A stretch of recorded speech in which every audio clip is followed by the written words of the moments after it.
Hey, this is Dawn over at NoteQueen.com. What I want to talk to you about today is based on an email that I got from a cash investor. He buys properties all cash, and then when he goes to sell them, he's offering owner financing. So here's his email. He says, Dawn, I've been doing some reading on your site, trying to figure out a few things. All of my properties have owner financing options on them. I've closed one owner finance deal without a realtor involved, and I just closed another one where I had listed through a realtor and paid a full commission at closing, which after the buyer's down payment, which must have been small, it still meant I came out of pocket around $3,000 just to sell the house.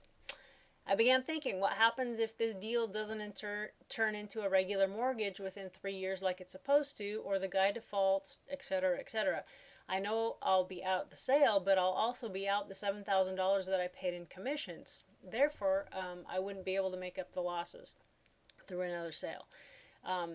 The risk is extreme for the investor, owner financier, yet only time for the listing agent. Is it not usual to pay a realtor half commission upon the owner finance sale, and then the remainder once it's turned into a regular mortgage? I know this is long, but just trying to make sense.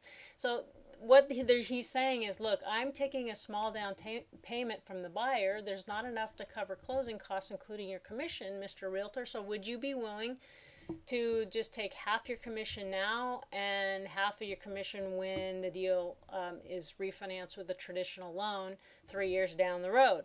And the answer is, it just depends on what the realtor will do. Technically, they're due their commission when they sell the property. They should be paid closing costs out of the buyer's down payment. If the buyer's bringing too small of a down payment, yes, they may be willing, and it may be very reasonable to ask them to take maybe a note on what the realtor is willing to do. But my bigger question is, if you have a buyer that's bringing such a small down payment to the table, my bigger worry would be that they're going to default because they don't have enough skin in the game. So that's really the bigger question, not whether you should pay a realtor their fees or not, but the overall underwriting that you're doing in the first place. So you're going to end up probably with a much bigger headache if you're not underwriting your deals a little more aggressively than that. Plus, if you do a good job of the underwriting, you'll have a note that you can sell for cash if you need to raise a little bit of extra money, either at closing or down the road sometime. So anyway, if you have any questions, come visit me at NoteQueen.com, and we'll see you around the queendom.